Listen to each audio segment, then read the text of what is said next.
Akhir tahun adalah musim perkahwinan. Bagi para mempelai yang mengadakan Walimatul Urus pada tahun 2023, ia akan kekal menjadi kenangan manis. Tahun ini juga merupakan tahun inflasi. Apakah kos perkahwinan turut terpukul badai kenaikan harga? Majlis perkahwinan ialah satu acara yang meriah, melibatkan sanak saudara dan jiran tetangga.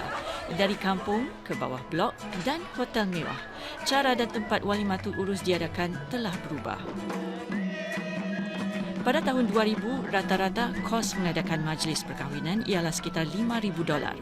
Hari ini, ia boleh mencecah hingga $50,000. Bagaimana boleh sampai $50,000? Terlebih dahulu, ini adalah senarai kos asas yang perlu dikeluarkan jika anda ingin bernikah. Yuran pernikahan ROMM adalah $39. Mas kahwin, kadar minimum adalah $100. Dan tanda penghargaan untuk kadi amat digalakkan. Dan ini dalam anggaran $100. Kos tetap yang tidak akan tukar ialah bayaran kepada Tok Kadi dengan mas kahwin. So, mas kahwin tu boleh berlainan pada setiap pasangan seperti either bayaran duit atau emas, rantai atau gelang. Wang hantaran tidak wajib, tetapi bagi yang ingin menyediakannya, ia dalam anggaran $10,000. Ini semua adalah kos yang perlu dikeluarkan untuk bernikah. Apa yang menentukan kos akhir adalah corak majlis yang ingin dilakukan dan juga lokasi majlis. Sekarang kalau kita tengok inflasi makin naik. Kos pengangkutan untuk baju pengantin naik kerana harga minyak. Kalau dulu we still masih boleh bayar transporter maybe around $60. Tapi sekarang paling kecil pun kita harus bayar transporter dah $300. Harga dandanan pula terjejas dalam segi produk yang digunakan dan pengangkutan mak andam dan pak andam untuk bakal pengantin. Harga naik bagi perkhidmatan perkahwinan. Itulah rata-rata luahan dari syarikat-syarikat setempat yang menyediakan pakej-pakej perkahwinan. Mengambil kira kenaikan kos bagi berbilang perkhidmatan berkaitan majlis perkahwinan, harga pakej yang ditawarkan oleh syarikat-syarikat khidmat perkahwinan termasuk tempat, perhiasan dan jamuan boleh mencecah $20,000 hingga $50,000. Pakej kami berbeza-beza menurut beberapa faktor, lokasi, pilihan pengantin, tetamu undangan, berapa banyak jumlahnya dan juga konsep yang mereka mahu. Bagi mereka yang lebih berkemampuan, pakej setinggi $60,000 juga ada disediakan. Ini juga tergantung kepada pakej tempat yang dipilih oleh pasangan. Dan apa yang termasuk dalam pakej kami iaitu 4 komponen yang penting: tempat, dekor, makanan dan koordinator. Dan kadang-kadang juga kita akan menawarkan barang-barang percuma seperti kad perkahwinan, wedding cake, MC. Menurut syarikat-syarikat yang Detik temui, 90% dari para pelanggan kini mahu mengadakan majlis persandingan dan jamuan di hotel. Pilihan itu amat mempengaruhi kos perkahwinan yang perlu ditanggung mempelai. Kos tempat merupakan 40 hingga 50% kepada keseluruhan pakej kos. Dan komponen ini adalah satu komponen eksternal yang kita tidak boleh menangani atau kita tidak boleh kontrol. Bukan hanya kos sewa tempat, malah jika hotel menjadi pilihan, para mempelai juga perlu membayar kos sewa dapur untuk menyediakan jamuan. Factor that make the price increase. One is for sure is the inflation, where harga makan tu keep on increasing. And then is for sure kita pay rental on our kitchen. Dia terus bahasa naik, dia terus satu kali naik. Puan Som Said ialah seorang tokoh yang terkenal dalam dunia seni tari. Namun dia juga orang lama dalam penyediaan khidmat perkahwinan. Pada tahun 70-an, hobinya dalam bidang dandanan bertukar menjadi perniagaan mak andam. Dan pada tahun 80-an, beliau membuka butik busana pengantin Melayu yang pertama di Singapura, Ratu Sari Bridal House. Ketika itu, kebanyakan majlis perkahwinan diadakan di kolong blok dan rumah. Kalau misalnya yang package yang paling kata orang tu paling dapat menjangkau kemampuan masa itu adalah 950. Murah sangat dan 950 tu termasuk standard pelamin. Yang istilah standard pelamin tu bukan yang pelamin yang 3 tingkat lah. Dia cuma 1 tingkat tapi standard. Kos tenaga kerja juga meningkat. Sungguh pun demikian, atas sebab praktikal dan cita rasa mempelai masa kini, tempat seperti hotel dan diwan khas dijangka akan lebih popular. Saya rasa macam tempat mereka membuat majlis walimah tu menjadi sesuatu yang mesti nak buat di sini ke di sana, kerana itu menjadi bukan kemegahan tapi menjadi apa kata orang tu majlis persandingan tu anak-anak sekarang willing to spend walaupun mahal asalkan berprestij. Dari segi pengalaman kami, contohnya misalnya kata orang tua lebih mementingkan dari segi makanan dan juga kalau seperti undangan yang terhad untuk anak-anak mereka, dan dengan itu generasi pada anak muda sekarang ini lebih fokus kepada pemilihan estetik tempat dan juga kreativitas sendiri dan keunikan dekorasi yang mereka memilih lah. Satu lagi faktor yang menyebabkan harga khidmat perkahwinan naik adalah cukai barangan dan perkhidmatan. Sesetengah syarikat menyerap kenaikan GST kepada 8% tahun ini. Namun kenaikan selanjutnya kepada 9% tahun depan mungkin akan dialihkan kepada pengguna untuk perniagaan bertahan. Bukan itu je, kalau kita tengok on kita punya staff workers, maybe dulu kita bayar diorang lain. Tapi sekarang apa yang dulu kita bayar tu seperti dah macam tak memadai. Then we have to increase diorang pay salary.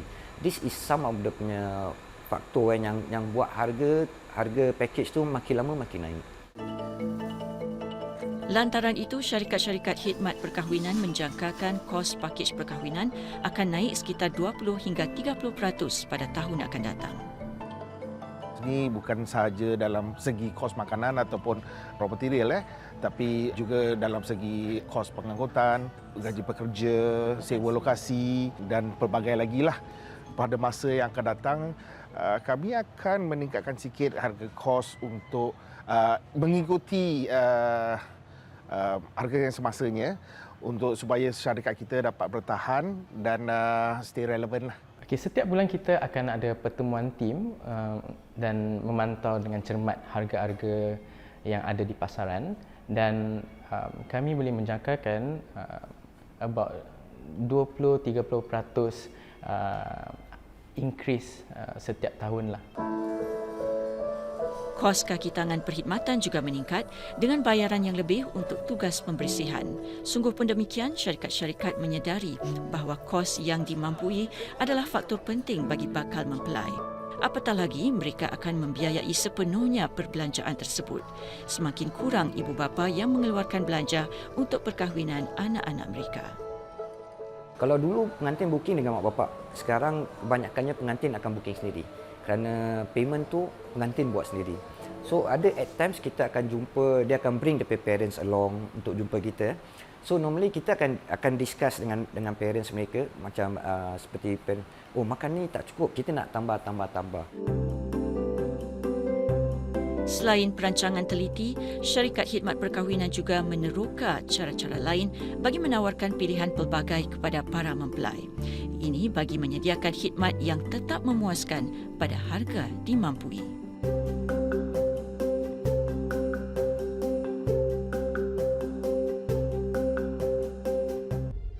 Apakah yang lebih utama bagi bakal pengantin?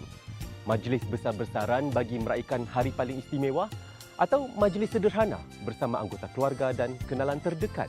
Dengan kos perkahwinan yang semakin meningkat, para bakal mempelai perlu membuat pilihan dengan cermat. Majlis perkahwinan di hotel dan dewan khas semakin biasa diadakan.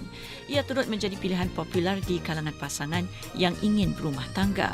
Namun, akibat kesan inflasi, ada juga pasangan yang mengambil pendekatan yang lebih berhemat.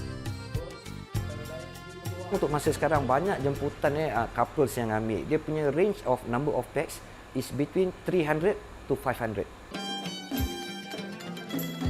Jumlah tetamu yang terhad dan tempoh majlis lebih singkat bermakna kos majlis di hotel atau dewan mungkin lebih rendah atau hampir sama dengan Kulong Blok. Antara sebabnya, pelamin, perhiasan dan logistik perlu disewa secara berasingan untuk tempoh lebih panjang di Kulong Blok. Ini sedangkan ia sudah disediakan dalam pakej di hotel atau dewan. Kalau kita kongsi the total jumlah sekitaran 50,000, and it's the same thing kalau kita buat dekat hotel. So it really depends on certain factors, macam for example kalau family yang ramai, then kalau kita ada family yang ramai, bajet kita will put aside untuk undangan makanan. Dahulu menjadi lumrah untuk undangan majlis perkahwinan melibatkan sehingga 1,000 orang. Tapi hari ini mengadakan majlis dengan jumlah undangan yang lebih kecil, lebih ketara. Ini tergantung pada keluarga.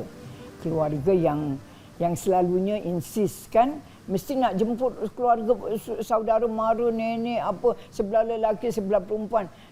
Pada mereka itu yang menjadi keutamaan. Tapi kalau misalnya pasangan muda, yang menjadi keutamaan mereka kalau yang berfikiran jauh, yang wajib sederhana, reception, cuma yang dijemput misalnya lah 100 orang. Syarikat-syarikat kini menawarkan pakej berbeza-beza bagi majlis perkahwinan di hotel atau dewan untuk menepati pelbagai bajet di tengah-tengah kos yang meningkat. The whole package is the same. Apa yang you nampak di satu tempat tu, you akan dapat di lain-lain tempat. Dia punya different is only on the punya food menu. Kalau you ambil yang for affordable one, maybe menu dia kurang. But if you want to go for a better menu, then we go for another package. Kepelbagaian pakej diperkenalkan setelah syarikat ini menerima permintaan daripada bakal pengantin yang ingin mendapatkan khidmat mereka, tetapi harga pakej sedia ada berada di luar kemampuan mereka. Kita berusaha untuk ke arah full in-house services, dan pada masa yang akan datang kita akan meluncurkan perusahaan terbaru kami berjenama Stella yang akan fokus kepada acara kecil-kecilan dan Harisa Catering yang akan fokus kepada makanan yang berpatutan. Sementara itu, pasangan-pasangan juga patut mengambil kira kos tambahan di atas khidmat yang tersedia di dalam sesuatu pakej, misalnya khidmat dandanan dan baju pengantin. Beberapa faktor utama dalam segi kenaikan harga terjejas ialah outfit alteration, mengubahan pakaian agar sesuai dengan badan pengantin, juga fabrik dan kuasa tenaga yang kami gunakan untuk custom outfit. Antara yang perlu dengan keinginan, ini satu pertimbangan yang perlu dibuat oleh pasangan yang bakal diijab kabulkan, terutama jika mereka perlu mengawal perbelanjaan dengan ketat. Satu lagi pilihan yang dibuat oleh sesetengah pengantin adalah menggabungkan kedua-dua belah keluarga dalam satu majlis bagi menjimatkan kos. Jadi kebanyakan pengantin sekarang suka buat majlis bergabung ataupun majlis combine lah antara pihak lelaki dan pihak perempuan, dan tempoh majlis juga dipendekkan sebab kekurangannya ada bertandang. Jadi semua di atas satu bumbung kalau majlisnya bergabung.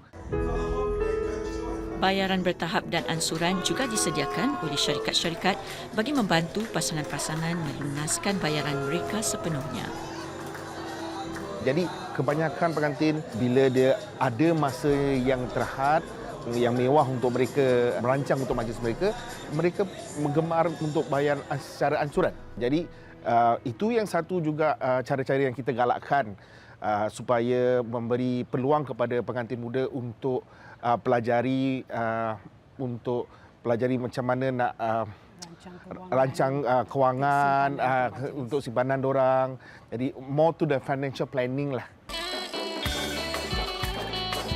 Syarikat-syarikat khidmat perkahwinan juga mengesyorkan pasangan-pasangan yang berniat untuk berumah tangga agar membuat tinjauan teliti. First thing first, guys have to explore package-package yang ada di pasaran sekarang. Dengan itu, try to make a comparison, berbuallah dengan vendor-vendor yang lain untuk membandingkan harga-harga yang ada. Dengan secara itu, maka kalian semua boleh membuat keputusan yang lebih baiklah.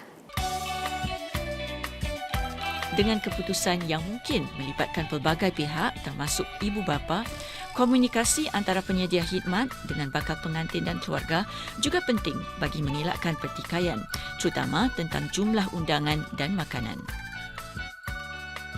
Kita akan bilang the parents, okay, why not you balik, you discuss dengan pengantin, I will give you the pricing, berapa yang you perlu tambah. So kalau you all are okay with the pricing, and then we meet up again to discuss. Pasal kadang-kadang kita nak understand, macam saya cakap, kita bilang pengantin to based on diorang punya budget. Try not to go over budget. But bila parents dah masuk, nak ni, for sure pengantin akan over budget. Lagi satu tips yang kita boleh sampaikan ialah kalau ada yang benda-benda kecil yang boleh DIY. Seperti gubahan, berkat, correct. So ini adalah satu caranya yang boleh menjimat kos sambil promote gotong royong antara keluarga. Untuk menangani kos yang meningkat, syarikat-syarikat khidmat perkahwinan menawarkan pilihan berbeza-beza bagi memenuhi pelbagai bajet. Ini sedang semakin banyak majlis diadakan di hotel dan dewan. Mungkin majlis berskala lebih kecil akan menjadi pilihan berterusan untuk mempelai yang inginkan kelainan pada perkahwinan mereka pada masa yang sama memastikan ia masih dalam kemampuan.